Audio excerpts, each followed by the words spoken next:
When I first walked into my friend's house that evening, I didn't expect to change anyone's life. But as I left a week later, his mother stood at the door, eyes glistening, smile trembling, and whispered, "You make this house feel alive again. If this story touches your heart, don't forget to like, comment, and subscribe to Kindness Universe, where every story reminds us that a little kindness can change everything." Story begin. It started on a cold December evening, the kind that smells of rain and nostalgia. My name's Aarav, 22 years old, just another college student in a small city trying to survive exams, stress, and loneliness. My best friend Rohan had been acting strange lately, skipping lectures, avoiding calls. So one day, I decided to visit him unannounced. Rohan's house was at the far end of a quiet street, an old two-story building wrapped in ivy and silence. When I knocked, the sound echoed like I'd disturbed something sacred. The door creaked open, and there she was. Rohan's mother, Mrs. Mehra. She must have been in her late 40s, but the exhaustion on her face added years. Yet, her eyes, they were kind. "Aarav?" she said softly, recognizing me. "It's been a while. Rohan's upstairs. He's not been himself." Her voice carried a sadness that settled somewhere deep inside me. I climbed the stairs to find Rohan sitting by the window, surrounded by empty notebooks and silence. He looked hollow. "You came," he muttered without looking up. "Of course, man. What's going on?" He shrugged. "Dad's gone. Mom's trying, but..." His voice cracked. "The house feels empty. Everything feels empty." That was the first time I realized loneliness isn't always about being alone. Sometimes it's about losing the sound of laughter that once filled a home. The silence in the walls. That evening I stayed for dinner. Mrs. Mehra cooked simple food, lentils, rice, and fried potatoes, but it felt like a feast compared to the mess in my hostel. She smiled. When I praised her cooking, "You boys used to eat here all the time," she said softly. After his father passed, Rohan stopped bringing anyone home. I glanced at her. She tried to sound casual, but her voice trembled on that last word. The house was too quiet. No TV, no music, no laughter. Even the clock seemed tired of ticking. So I started talking about college, our teachers, the silly things that happened in class. For the first time that night, Mrs. Mehra laughed. Not loud, just a small, uncertain laugh. But it changed something in the air. That's when I decided I wouldn't leave this house lifeless again, making the house feel alive. Over the next few days, I started visiting often, sometimes to study with Rohan, sometimes just to check in. Slowly, laughter returned to the dining table. I'd tease Rohan about his terrible taste in music, and Mrs. Mehra would roll her eyes playfully. I helped her fix the old radio in the living room, and soon, old songs started echoing through the house again. Those soulful 90 seconds tunes that carried both joy and pain. One afternoon, I caught her standing by the kitchen door, listening quietly as the radio played a song she used to love. She wasn't smiling. She wasn't crying either, just remembering. When she noticed me, she quickly wiped her eyes. "I'm fine," she said, smiling faintly. But that's the thing about silence. It hides the deepest wounds. The turning point, it was raining heavily one evening when the power went out.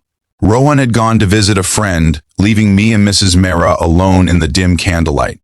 We sat on the floor near the window, talking about random things, food, memories, life. "You know," she said, her eyes reflecting the candlelight, "when my husband died, this house became a ghost. Every corner reminded me of him." Rohan locked himself away, and I stopped talking. The walls started echoing our silence. She looked down at her hands, trembling slightly. "But lately, since you started coming, it feels like someone opened the windows again." For a moment, I didn't know what to say. Her words were heavy but full of warmth. I simply smiled and said, "Maybe it's not me. Maybe it's just the sound of love coming back." She looked at me, really looked at me, and smiled through tears. "No, Aarav, you make this house feel alive again." Those words hit me harder than I expected. It wasn't about me. It was about how sometimes kindness, even unintentional, can breathe life into broken places. A new rhythm. From that day, things changed. Rohan began opening up again. He started sketching, something he hadn't done since his father passed. Mrs. Mehra started cooking more, humming songs in the kitchen. I started visiting every weekend. The house began to glow, not with lights, but with warmth, with laughter, with life. One Sunday morning, I walked in to find Rohan and his mom dancing in the living room. The radio was playing an old song, and for the first time, I saw them both smiling freely. Mrs. Mehra waved at me, laughing. "Come on, Aarav, join us." I did, and for a few minutes, there were no ghosts, no grief, just three souls moving to the rhythm of a song that healed us all. The letter a few months later, Rohan got an internship in another city. He was excited but hesitant to leave his mother alone. I promised I'd check in on her often. When he left, the house was quieter again, but not empty, not anymore. I started helping Mrs. Mehra with the garden, fixing the old swing, sometimes just sharing tea in silence. We talked about everything, her dreams, her late husband, her memories of Rohan as a child. Then one day, as I was leaving, she handed me a small envelope. "Don't open it now," she said. "Read it when you reach home." That night, I unfolded the letter. It read, "Dear Aarav, you came into our lives when we had forgotten how to smile. You brought laughter to my son, light to my home, and peace to my heart. I don't know what you call, what you've done for us, friendship, kindness, or something divine, but I call it a blessing. You make this house feel alive again. With love, Mira Mehra." Tears rolled down my cheeks as I folded the letter. I realized something. Sometimes our smallest acts of love become someone's biggest reason to heal. If you've ever met someone who changed your life in small but powerful ways, take a moment to share your story in the comments. And don't forget to like, subscribe, and share this video. Every story of kindness keeps this universe alive.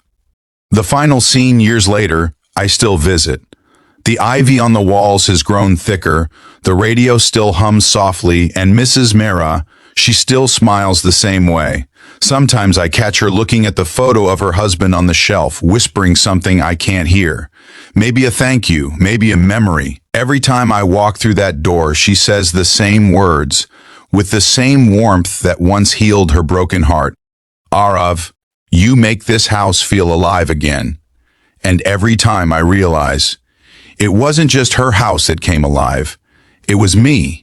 Because in giving love, I had found my own purpose. Closing message: life has a way of taking away our light when we least expect it. But sometimes it only takes one person, one conversation, one smile, one act of kindness to bring it all back. Be that person. Because somewhere someone's waiting for you to make their house and their heart feel alive again.